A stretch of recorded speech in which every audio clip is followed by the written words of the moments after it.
conservative, constitutional.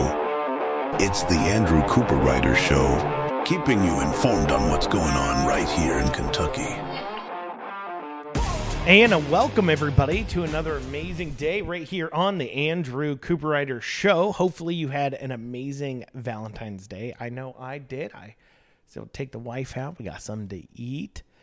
She got me a wonderful blanket that was handmade blanket that had a bunch of shirts from past campaigns or, obviously shirts that we've sold in the past that say nice things like, coffee first, revolution second, those types of things. So she put them all together in a blanket. It's a really nice blanket, so I greatly appreciate it. So thank you very much. Now, if you missed it yesterday, we had on General Flynn, who talked about that Senate aid package, that bill that just passed out of the Senate here this week, giving billions of dollars, tens of billions of dollars to Ukraine, billions of dollars to Taiwan, billions of dollars to Israel, billions of dollars to billions of people that aren't Americans. Probably not billions of people, but billions of dollars being given to people who aren't Americans. So we dug into that. So if you missed that, you can head on over to theandrewshow.com. Once again, that's theandrewshow.com. And you can catch up on that show, as well as catch all other shows that we do. Of course, you can always listen to this on all major podcasting platforms. But without further ado, let's dig into it. We're going to start off today with a Valentine's Day story coming from Daniel Grossberg. Now, Daniel Grossberg is a representative out of Louisville. Now, you may remember Daniel Grossberg, long time listeners, people who've listened for months now, not just weeks. Normally I say that and I mean a few days or a few weeks. But for those of you who've been listening for months, you may remember Representative Daniel Grossberg as the representative he's currently married and reportedly straight, has kids. But at one point in his life, it would appear he wrote in a gay magazine publication that he was transgender and enjoyed dressing and being a girl, wishes he could be a girl, but knows he's not a girl. And as far as we can tell, he's never said that he's continued with those thoughts. He is a Democrat, so obviously in today's modern day climate, if he had any inclination to be transgender, he would just go ahead and do it because you're more incentivized to be a weirdo than you are not in the Democrat Party. So clearly he grew out of that. And the only reason why that is we're talking about is because this was happening at the same time that he's yelling out and about how, these kids shouldn't be allowed to take or should be allowed to make decisions, permanent, lifelong decisions in regards to gender transition. They should be able to take these chemical castration drugs, take off body parts, puberty blockers, just because some 12-year-old feels like, well, maybe I'm a girl today, and really it's a biological boy. And so obviously him having dealt with gender dysmorphia of some sort when he was in college, having grown out of that, would be proof evidence and exactly why you don't allow young children to do those things. But of course, he couldn't admit that. So that was the only reason why that came out. That's the only reason why we talked about it. But Daniel Grossberg apparently and supposedly, and I'm saying supposedly, got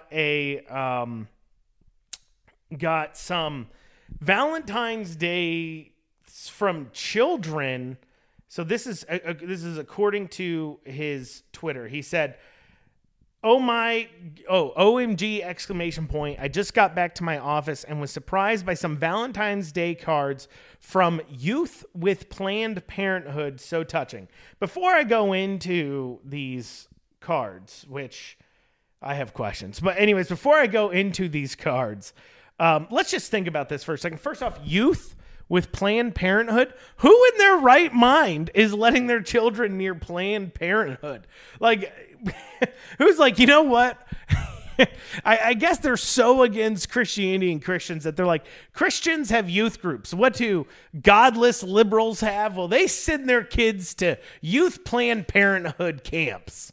Absolutely ridiculous. And when we say youth, these are some young kids when we start digging into this. But anyway, so he's got these Valentine's Day from youth of Planned Parenthood here in Kentucky. And I'm going to read for you a few of these cards. So let me zoom in here, okay? It says, "Dear Daniel Grossberg, I want you. I'm going to comment only on this one about handwriting and punctuation, because these are supposedly from kids, but I actually am going to guess that they ran out of kids at their youth camps, and they then just started writing them themselves." Okay, so let's take a look here at some of these. So it says, "Dear Daniel Grossberg, I usually don't pay attention to who my legislator is." Keep in mind, "Dear Daniel and Grossberg," all not capitalized, okay? I not capitalized, okay? "Don't" is missing an apostrophe. "Pay attention to who my legislator is, but," no comma there, "I'm 14 years old. And, let's see. Prefer to have a good life. I hope you..." Oh, something. Oh, here we go. I've got a clearer photo. Let me do this. "I hope to have a good life. I hope you like music and bisexual people." Ziri. Well, Ziri, 14-year-old. First off, it's weird that at 14 you're asking an adult man who's like 40 years old if he likes bisexual people. This seems like a sting operation, but Grossberg, you might just be weird enough to fall for it. It also goes on to say, "Also, it'd be cool to have my body autonomy. Thanks." So at 14, doesn't know how to capitalize, use proper punctuation at all. There's several times in this card too that they miswrote words and then just like scratched them out instead of starting over with the card. Like, I read you the card. It's all wrote in marker. It's pretty basic. It's just on construction paper. But instead of starting over when they made a mistake, they were just like, we'll just scratch it out. No big deal. But so here's another fun thing. Didn't capitalize "Dear Daniel" or Grossberg in this card, but did capitalize the B in bisexual. So does think bisexual is more proper than this man's name. But that's not the only card. No, we've got another card here. Here's one.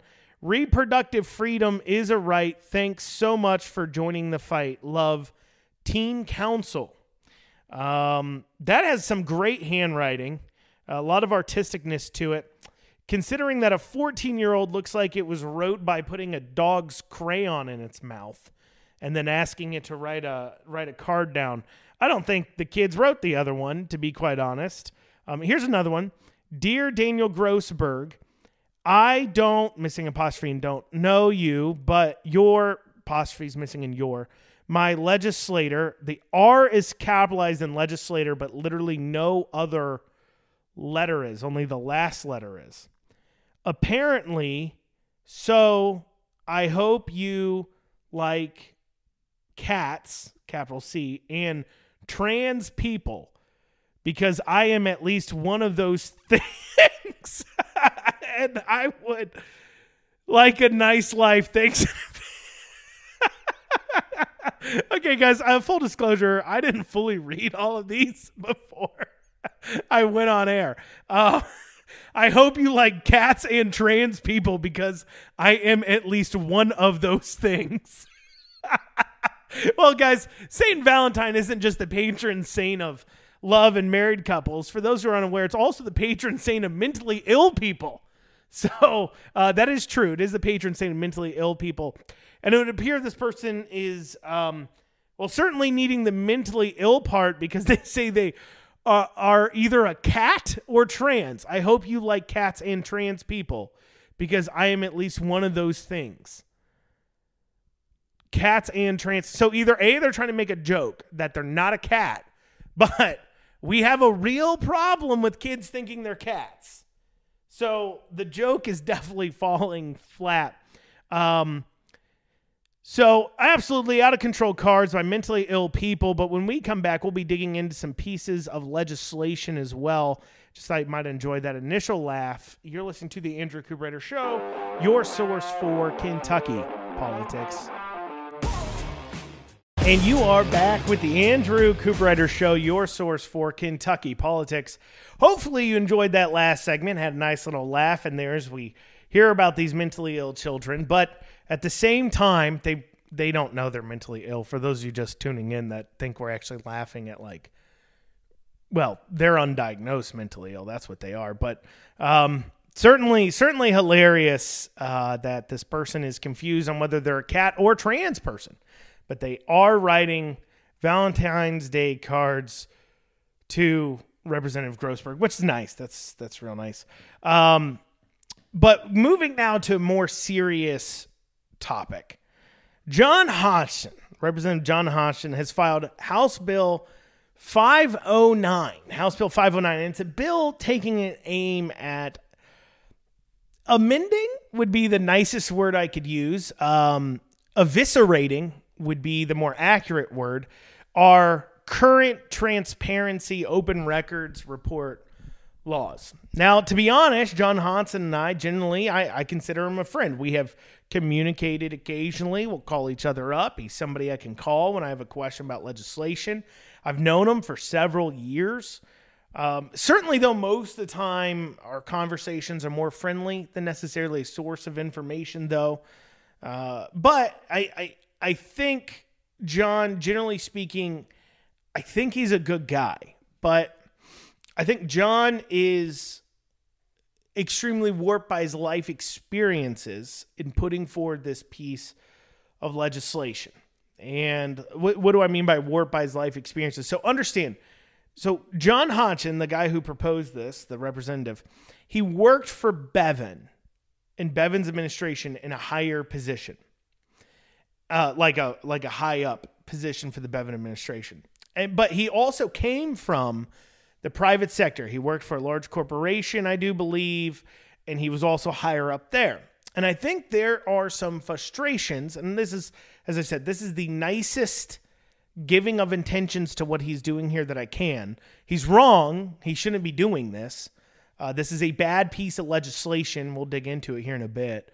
But I'm trying to explain at least where we might be able to see the nicest view on why he's proposing this, and not just he hates government transparency, right?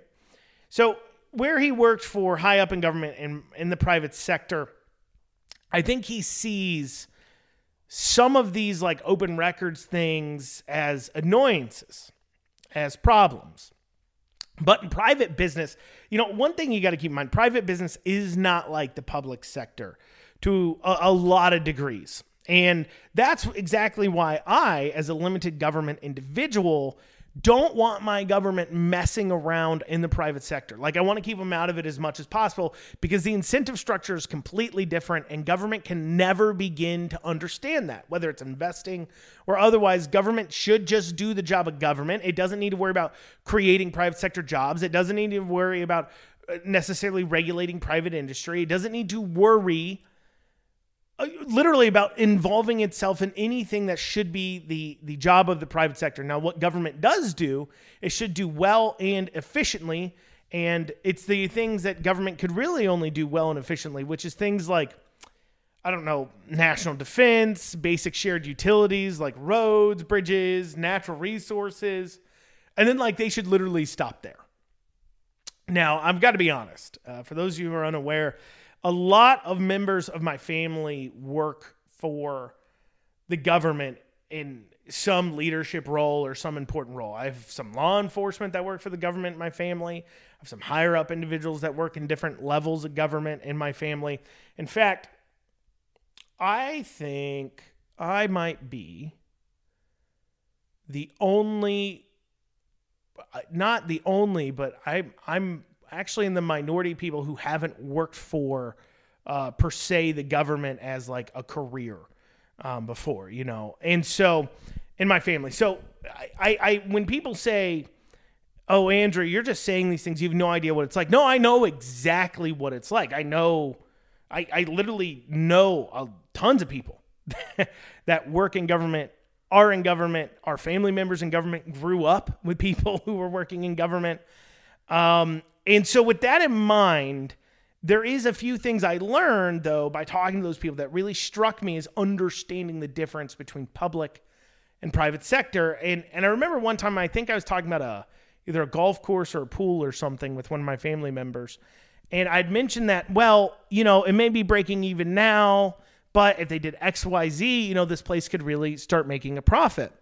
And my family member I was talking to said, oh, stop there, Andrew. Stop there. Our job is not to make a profit. If this is a taxpayer-funded place, this is a taxpayer, initially taxpayer purchased and maintained in place. In a perfect world, we would be breaking even, but that should be our goal, to break even, not to make a profit, because then we're not performing any kind of service to the taxpayers if we're making a profit. Now, if we're breaking even, we are at least providing a service, in that they would have to pay more to go somewhere else to get this, if it's like a golf course or a pool. But I would argue that maybe government shouldn't be doing golf courses and pools, because they can operate and not need to pull a profit. Okay, but putting that to the side. So they're not very similar. And I think that's where what could be read into as John Hodgson hating government transparency is more about, some other things, where it's not about hating government transparency as it is bringing over private sector thoughts to public sector realms. So let's go look at this bill. Let's see what's actually in this bill. We're seeing a lot of headlines about it, people talking about it, but what's the bill actually say? Let's take a look here. So the bill first starts off by basically requiring every employee of government, every member of a board, of a commission, basically anybody who is currently now subjected to open records requests, to be given an agency designated email account to be furnished with, and as well as to make sure that, if applicable, they're getting agency furnished phones as well. And so the point of this is, and the law goes on to say that then they should not, be talking about any official government agency business on personal devices, but should only be used on agency-designated email accounts, agency-designated phones or equipment, okay? And if the bill stopped there, I actually don't think I'd have a huge problem with this, because the way the open records work now is that a submission goes in and says, I want any records that you have pertaining to the administration of the removing of Andrew Cooperrider's liquor license, a real thing that I've filed, or not I, but somebody else has filed, and I've seen the documents for. Well, right now, according to current law, that would include if somebody works for the government and then they happen to text somebody saying, I really hate Andrew Cooperrider, and they're involved, and I hope we take his license, which they shouldn't do, and they're involved in that conversation, well, their personal device can be searched. If instead, though, you said, look, you literally can't talk about anything going on with any kind of government enforcement on your personal phone, only on your government-issued phone or email, and those will be subjected to open records requests, but you don't have to worry about your text messages to your daughter where you're asking her, hey, did you go to school today, to be possibly the subject of being gone through by the government. That would make some sense, but the bill doesn't stop there at all. And that is where it becomes the real problem, because later on in the bill, it does go on to do this. First, it changes what a public record means and is defined as. So when you're reading bills, you need to understand parts of it. So it's creating new law while also editing some old law. So it's editing what a public record means. So public record used to mean all books, papers, maps, photographs, cards, tapes, discs, recording, software, or other documentation regardless of physical form or characteristic, which is prepared, owned, or used in the possession of or retained by a public agency. And that was it.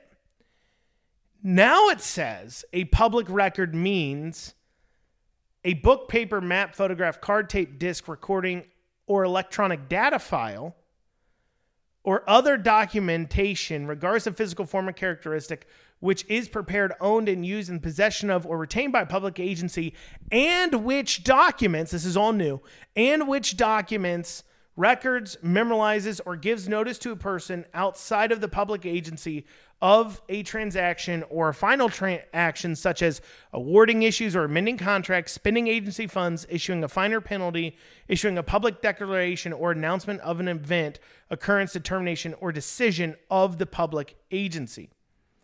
A public record does not include a preliminary draft, notes, correspondence with private individuals other than the correspondence which is intended to give notice of a transaction or final action, preliminary recommendations or discussions, scheduling matters, communications of a purely personal nature unrelated to any government function, memoranda, emails, or text messages in which opinions are expressed or policies formulated or recommended, information or documents stored or retained on a device or email account that is personal property of a current or former employee, officer, board member, or commission member.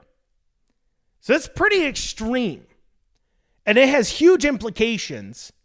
And that's the part that's the problem. That's the part that's destroying government transparency. And that's the part we're going to have to dig into after this short break. You're listening to The Andrew Cooperrider Show. If you want to reach out to the show, feel free to email info@theandrewshow.com. We'll see you back here in just a few short minutes. And you are back with The Andrew Cooperrider Show, your source for Kentucky politics. We've been digging into this House Bill 509 proposed forward by John Hodgson, which is absolutely destroying what open records even means. Right now, how the bill reads, and I went through it in that last segment there. I'm not going to necessarily dig through it. It basically means that a public record is only now when they award or issue or amend a contract, when the government funds something, issues a fine or penalty, or issues a public declaration or announcement of an event, occurrence, determination, or decision of the public agency. But a public record. So no longer would you be able to open records request, preliminary drafts, notes, correspondence with private individuals other than the correspondence which is intended to give notice of a transaction or final action. So if there is some communication between the government and a private person regarding a government final action. So for an example, a government is deciding, I don't know, how to come about to a penalty, or is issuing a discussion about how to enforce a law. And a part of that discussion involves a private person, but it's the government communicating with somebody. And then that conversation informs how they make a public declaration, how they make a decision. You don't get to see it now. You don't get to see any correspondence with somebody that doesn't work for the government, that's being reached out to by the government, that then is a part of how they come to deciding a policy. In fact, it doesn't even matter if they work for the government or not. According to this, a public record also doesn't include preliminary recommendations or discussions. So let's say, and this really happened to me, so let's say the ending up recommendation is that Andrew Cooperrider needs to be kept in court constantly for his liquor license. We need to keep him in court and his beer license held up so that way he can't get one issued. So that way we can punish him for COVID stuff, even though judges have ruled in our matter. So let's say that is the discussion. Well, the end result is only, hey, Andrew Cooperrider, you're going to court to get your liquor license taken away. Now it's no longer public record. The rest of the discussion, where it's purely done for political matters and something that the people who pay their checks should be held accountable to, the people who are paying their bills, their paychecks. The citizens have a right to know how these decisions are being made. Are you targeting someone because you don't personally like them? That's a violation of constitutional law. Well, you couldn't gather now that evidence. You wouldn't know if you are being targeted by the government now, because those preliminary discussions is exactly how you see, are they saying, I don't like somebody's political views, we're going to target them. And you may say, Andrew, that doesn't come up now in public. Yes, it does. It's come up a lot of times in open records requests that I'm aware of from the state, where there has been discussions that has led to First Amendment retaliatory lawsuits in federal court against the state of Kentucky. And now this is gone. And I know John is putting this forward because he's like, look, I think this is honestly true. I think when he joined government, he didn't like this portion of it. He said, this doesn't make sense. Why is my personal phone to be searched? This is something he said, okay?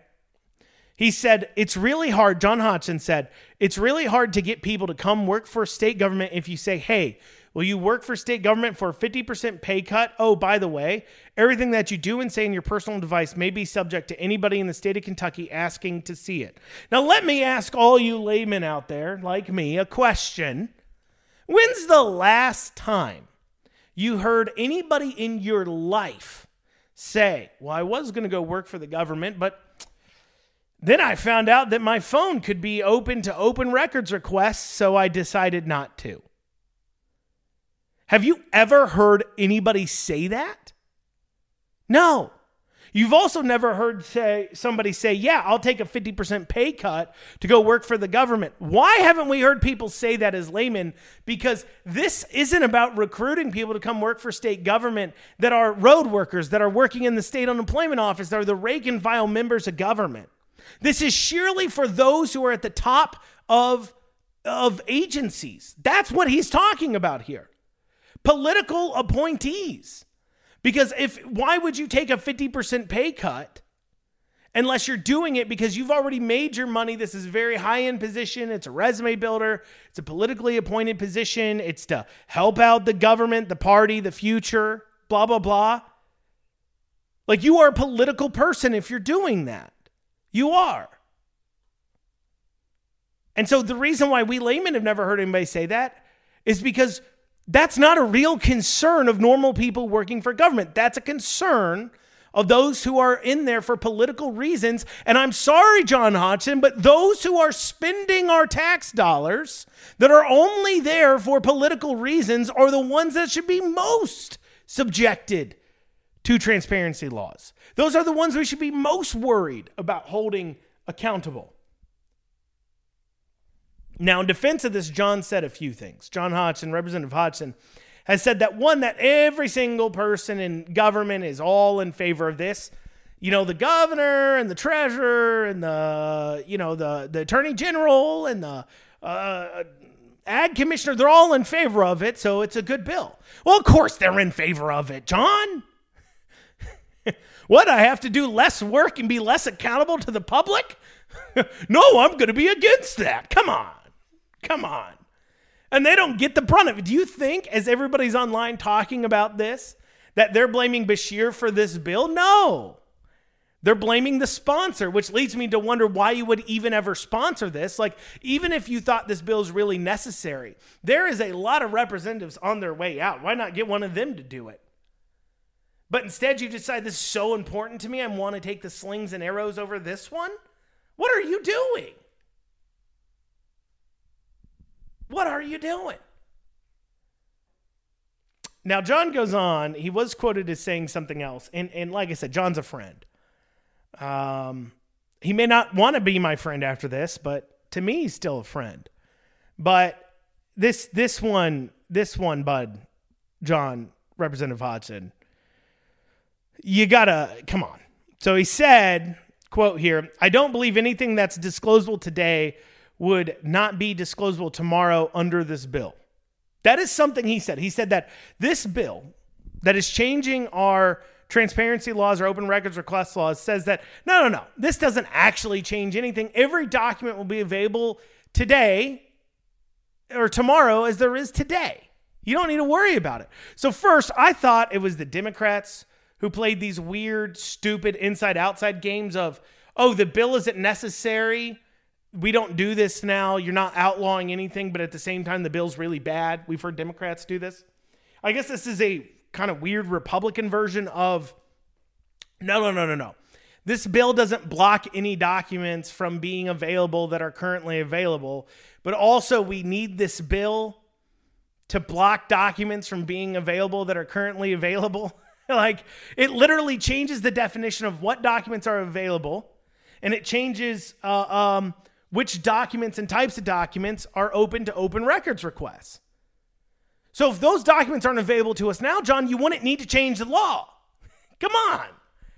You're a smart guy, and that's a clearly dishonest statement. And it sounds ridiculous. It just does. Well, y'all, coming up after this, Jennifer Decker has gotten herself up in a little bit of scandal. We'll be going over what that is, Representative Jennifer Decker. After this short break, you're listening to the Andrew Cooperrider Show, your source for Kentucky politics. Want to reach out to the show? Feel free to email info@theandrewshow.com. We'll see you back here in a few short minutes. Hey, you're back with the Andrew Cooperrider Show here in this final segment of the show. Final day. We've had a action-packed day full of interesting stories, but we're going to end on this story about Jennifer Decker.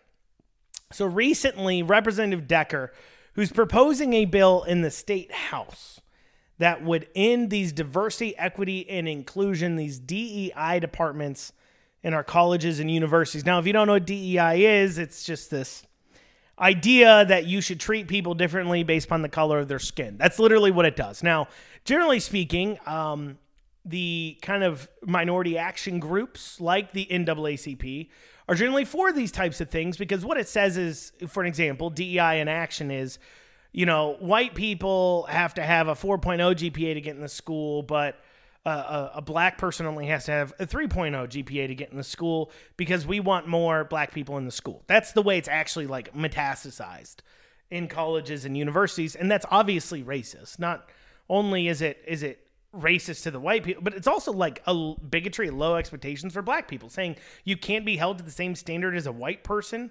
White people have to be held to a higher standard and you can't ever live up to them. Like, that's like really racist. But it does make life a little bit easier on minority types, and that's why the NAACP is so for this. But for some reason, Jennifer Decker went in front of the Shelbyville NAACP to talk about these DEI bills. And during the conversation, she'd mentioned that her father was a slave. Now, she's white, her father's white, and that her father was a slave and she was the daughter of a slave. Now, I've got several questions. I'll dig into the meaning behind what she said, what she's trying to say, and everything else in a bit. But I first have this first question for Jennifer Decker. Why are you there in the first place? Like, do you think anybody at that NAACP meeting would ever vote for you?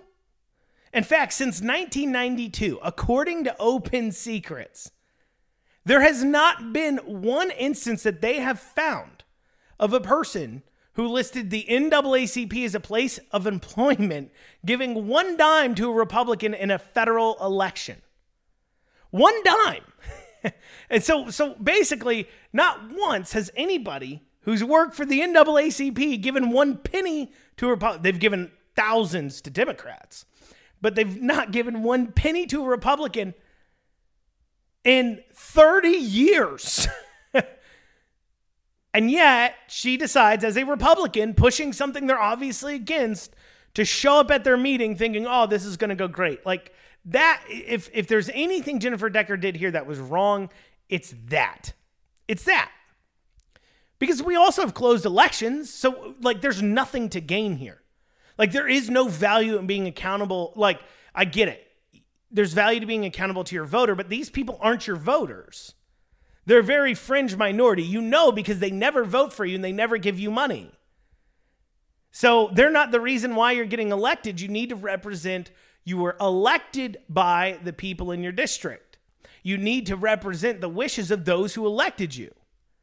Those who are in that fringe minority that didn't vote for you are not the first people's concerns you should be worried about. But then when concerns grow and you start to see, oh, okay, this is a concern that's growing more in the area, you can do one of two things. You can either speak out against that concern and try to be a leader on the subject, or you can say, well, I'm here to represent my people. It's not a constitutional concern. I will adjust my representation for them. But going to them to do it doesn't make any sense. They need to come to your constituents and try to talk about how these are somehow good, and then you need to worry then about saying, no, this is a bad idea. But going in front of them, it doesn't make sense. It doesn't. But second, let's talk about what she meant by slave. So what she really meant was, and her point was kind of obviously that, her father was very poor. She grew up in a very poor family, and they were basically tenant farmers. And, for those of you unaware, tenant farmers, basically they lived on a farm, they worked on the farm, but they were never paid at all for the work that they did on the farm. They were simply allowed, here's a house, here's some food, now go work my farm, which is a lot like slavery. Obviously not quite like actual chattel slavery, but I could see where a person would think that is slavery. And that was her point. And what her reasoning behind saying that was that she's saying that, look, it's not just saying that because somebody's black means they've had it worse in America historically and they have it worse now is not accurate, because there's plenty of white people who've had it worse than black people and have just as bad, if not worse, histories than some black people who are currently in America. And that was the point. Now, of course, that was absolutely lost on the left. Instead, they're really zeroing in on her comments. For example, on Twitter, I saw a picture of a drawing of her, like a cartoon drawing of her, but in blackface. Like black people somehow own the word slavery. Like nobody's ever been a slave in the entire world other than black people. So if you say you're descended from slaves, you're somehow taking over black people's culture, the same as coloring your face black or brown, whatever. Same as doing blackface, is saying that, anybody other than a black person has been a slave. And because they need that. And the reason why that is because they can't have you realize that while slavery is an awful fact of American history, it isn't unique to America. They don't want you to realize that, because if you do, you suddenly might be like, oh yeah, history sucks, but that's history. And let's talk about today. They don't want you to say that. Now, Joseph Girth, of course, went on to write an opinion article about how this is somehow proof that DEI is needed. This is what he said. Okay, so he said this about DEI programs not being around when Decker went to school. Joseph Girth is a writer for the Courier-Journal. He said, if they had been, she might have learned that a few white people in America, short of those who've been trafficked for sex, should ever claim something like that. It's deeply offensive to those who are descendants of actual slaves to hear a white person claim they're descendant of slaves. So I got news for you, Girth. I'm about to offend you. You might want to cover your ears, but before I offend you, Girth, DEI is clearly not about the history of slavery, like you just tried to claim. DEI has nothing to do with history. You know how I know that? You know how you can know that? Because the DEI department is not a part of the history department. It's a part of HR. It's a part of the guidance department at schools, guidance counselors. It's not Mrs. Adams, the history teacher, who's heading up the DEI department, okay? DEI has nothing to do with history. Nothing. Or the teaching of history. Here's the second thing, Girth. Get ready to cover your ears. I'm white. Shocking. And I'm descendant from slaves. Not only am I 26% Jewish, which those of you who don't know your history very well, if you want to talk about slaves over the course of history, we can talk about Jewish history here. Some would say, some of the most prolific first slaves that most people think of. Well, not most people think of when I said the word slavery, obviously, because of the conditioning. But when you read the Bible, the Jews were slaves, okay? But also, not only because I'm Jewish do I have slaves at some point in my history, but also in my family tree, there is a number of slaves. Not because black slaves, and not because of some sort of weird forced rape type scenarios. No, it's because freedmen joined a part of my family tree. So not only am I descendant of Jewish slaves, I'm also descendant of black slaves. And I'm white as snow. But that's offensive? Remember, it's the left that tells us that the right's the ones who don't want to teach history? It's the right that doesn't want to teach history? Joseph Girth is over here saying that my family's history is now racist and offensive to him. And we're the ones who don't want to teach history. Absolutely ridiculous. But what do you expect out of Girth? It's funny, he posted on Twitter this email he supposedly got, this racist email he got. You can go on his Twitter if you want to read it. It's pretty awful. Has good grammar, though. Weird, right? 14-year-old bisexual people, not good grammar. Racist people emailing Girth, supposedly great grammar. And I say supposedly because Girth did go as far, too, to block out the email of who sent it. And I'm not going to say it's fake for a fact. But why would Joseph Girth, the kind of guy that writes articles like this, block out the email address of somebody that's so racist?